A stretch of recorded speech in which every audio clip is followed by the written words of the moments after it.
안녕하세요. 먼저 제 영상을 선택해 주셔서 감사합니다.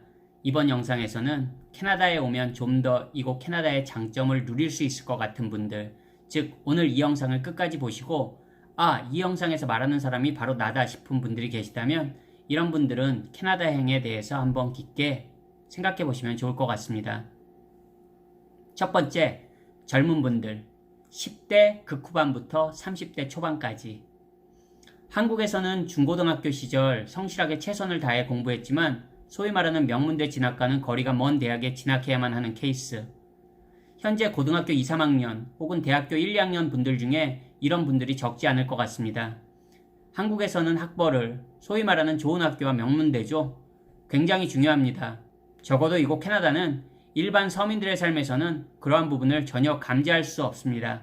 자신의 분야에 대한 교육을 받고 자격을 갖추었느냐의 여부가 중요합니다. 절대로 출신 학교로만 사람을 판단하지 않습니다. 현재 대학 생활을 졸업만 하면 어떻게 되겠지라는 마음으로 막연하게 열심히만 하는 스타일. 아무리 생각해도 딱히 대기업 입사는 꿈도 못 꿀 것 같고 그럭저럭 남들이 말하는 취업만 해도 만족해야 하는 처지. 하지만 나는 분명히 하루하루 최선을 다하고 있다. 문제는 한국 사회의 시스템상 나는 흙수저다. 도저히 사회 경제적인 신분 상승이 요원해 보인다. 이런 분들이라면 한 번쯤 캐나다행을 고려해보세요. 남들처럼 대학을 졸업해서 취업에도 성공했다. 하지만 한국의 직장 문화의 특성상 물론 요즘은 한국 직장 문화도 상당히 많이 좋은 쪽으로 변하고 있다고는 합니다. 하지만 여전히 많은 야근과 상사들의 눈치밥을 먹으며 자기 개발은 요원하다는 결론이 내려진다면 캐나다행을 진지하게 고려해보세요. 적어도 지금 언급한 연령대의 젊은 분들이라면 조금 더 캐나다의 환경에 적응할 수 있는 힘이 있습니다.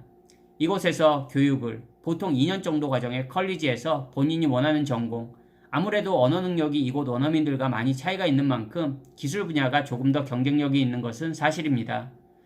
이런 것을 고려한다면 이곳 캐나다에서 충분히 정착할 수 있는 토대가 마련됩니다. 물론 외국 생활이 쉽지는 않겠죠. 언어도 다르고 문화도 다르고 한국처럼 가족이 옆에 있지도 못하겠죠. 하지만 적어도 여러분이 한국에서 했던 노력을 이곳 캐나다에서 한다는 전제로 제가 살고 있는 캐나다는 평범한 사람들이 평범하게 사는 것만큼은 보장되는 곳입니다. 안정된 직장만, 소위 말하는 한국처럼 이름 있는 기업에 다니지 않아도 됩니다. 안정된 직장만 있다면 젊은 나이에도 내 집과 차량, 즉 목돈이 필요한 많은 부분들이 신용으로 가능한 곳이 이곳 캐나다입니다. 물론 모기지와 매달 차값은 당연히 열심히 일해서 갚아나가야겠죠. 제가 말하고 싶은 포인트는 한국과는 달리 부모님의 경제력에 의존하지 않고도 온전히 나의 경제 능력만으로 젊은 분들도 내 집 장만이 가능한 곳이라는 이야기를 하고 싶은 겁니다. 두 번째, 근면성실한데 한국에서는 눈치가 없다고 밀리고 아부를 못해서 사회성이 없다는 핀잔을 들어야 하는 분들. 이곳 캐나다는 학교생활 및 직장생활에서 주어진 과제나 업무만 잘하면 됩니다. 직장에서는 업무적인 부분만 잘 적응한다면 굳이 상사들에게 개인적으로 잘 보이려고 굳이 노력하지 않아도 됩니다. 한국처럼 눈치 보며 원하지 않는 야근을 한다거나 상사의 비율을 맞추기 위해 부단히 노력하지 않아도 됩니다. 오히려 괜한 오지랖을 부리면 문제가 생깁니다. 예를 들어 엔트리 직급인 경우 자신에게 주어진 일만 잘 처리해도 인정을 받습니다.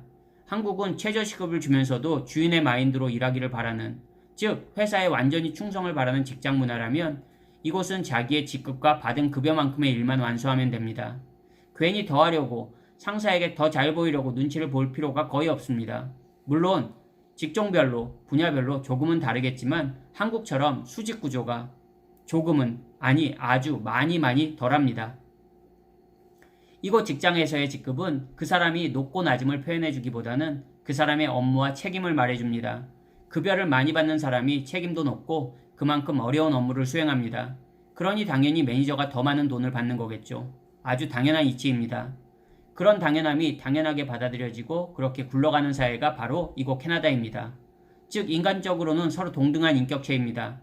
윗사람이라고 아래 직급의 사람에게 막대한다거나 하대하는 그런 일을 겪을 확률은 한국보다 훨씬 덜합니다. 하지만 이것도 비숙련직의 노동을 할 경우 앞서 언급한 부분과는 상당히 다를 수도 있다는 사실, 즉 적어도 전문 교육과 기술을 갖춘 후 직장을 구한다는 전제하에 말씀드린 캐나다의 선진 직장 문화를 좀 더 확실하게 느끼실 수 있습니다. 이곳은 그만큼 합리적입니다.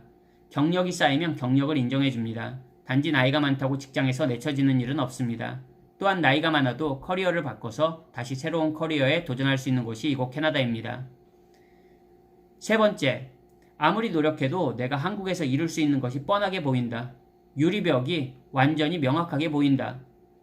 소위 말해 그냥 나는 노력해도 결국은 서민의 삶에서 벗어날 수 없다. 나도 내 부모처럼 열심히 평생 일해도 내 집 마련에 대한 확신도 들지 않고 노후 걱정, 결혼해서 아이들 사교육 비용 걱정으로 자녀 계획까지도 확신이 서지 않는 환경이라면 이런 분들은 캐나다가 기회의 땅이 될 수 있습니다. 이곳 캐나다에서는 자녀를 많이 낳는 것도 애국인 것 같습니다. 캐나다는 매 수십만 명의 이민자를 전 세계에서 받아들이고 있습니다. 즉, 많은 젊은 인구가 필요한 나라입니다. 내 부모가 부자가 아니라도 내 능력만으로 내 집장만이 어렵지 않게 가능한 나라입니다. 사교육으로 내 아이를 내몰아야 할 만큼 모든 부모들이 자녀를 공부시키지 않습니다. 모두가 공부를 열심히 해야만 하는 사회가 절대 아닙니다. 따라서 가족들과 함께 보낼 시간이 많을 수밖에 없는 사회 구조입니다. 혹시 이 영상을 시청하고 있는 자신이 혹은 여러분의 자녀가 이런 케이스에 해당된다면 캐나다 여행을 한번 진지하게 고민해 보세요. 물론 현재 자신의 나이와 처한 상황에 따라 준비 방법은 달라지겠죠. 현실적으로 현재 고등학생이 캐나다 여행을 준비하는 것과 대학생 신분으로 준비하는 것, 그리고 직장 생활을 하면서 준비하는 경우 고려해야 하는 여러 부분의 조건들이 달라지는 만큼 각자의 현실에 맞는 최선의 방법을 찾아야 합니다. 하지만 결론은 적어도 이곳 캐나다는 캐나다에서 공부하고 언어 능력과 전문 기술을 가지고 있는 젊은 인재를 외면하지 않는 시스템이라고 알려드리고 싶었습니다. 오늘도 영상 끝까지 시청해주셔서 감사합니다. 다음 영상에서 또 인사드리겠습니다.